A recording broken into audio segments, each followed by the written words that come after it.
Buster Gets Real addresses a topic that I think is really important, particularly for the target audience age, but also just for anybody.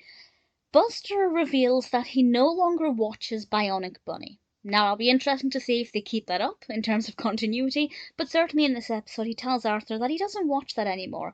Instead, his new favourite show is a very boring sounding reality TV show about a supermarket, and Arthur's parents are obsessed with it, DW's obsessed with it, and he's a bit upset because he realizes he might not have anything left in common with Buster. So he tries to take an interest in this TV show. Things don't necessarily go to plan, and I won't say any more than that about the narrative. But the message here is that you probably have other things in common with your friend. It's probably not just that one interest you have. Because obviously Buster and Arthur don't always talk about Bionic Bunny. They don't just watch Bionic Bunny together. We'd see them many times going on bike rides and, being at the Sugar Bowl together.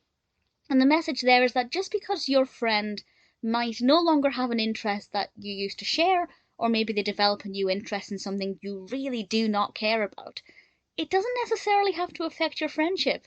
And I think that this is obviously very important for children who are growing up, learning more about themselves, learning more about their interests.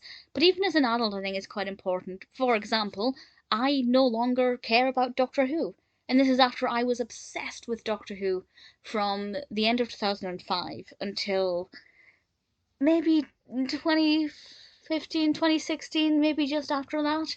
Um, and there are certain friends in my life with whom I've connected because of Doctor Who.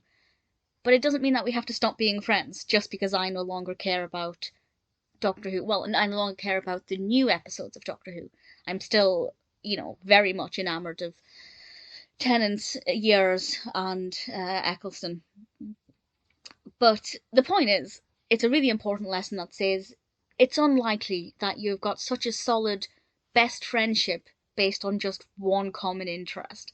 So if you do find that your friend doesn't like something anymore or they've developed a new interest, it doesn't mean that you can't be best friends anymore. And I think that's a really important thing. And I think children especially fall out with other people, other friends, because of changes in interests. And it's a nice reminder that that doesn't necessarily need to be the case. It's nicely told. It was nice to see Arthur making an effort, even though things didn't necessarily go to his plan. In all, I think it's a really good episode.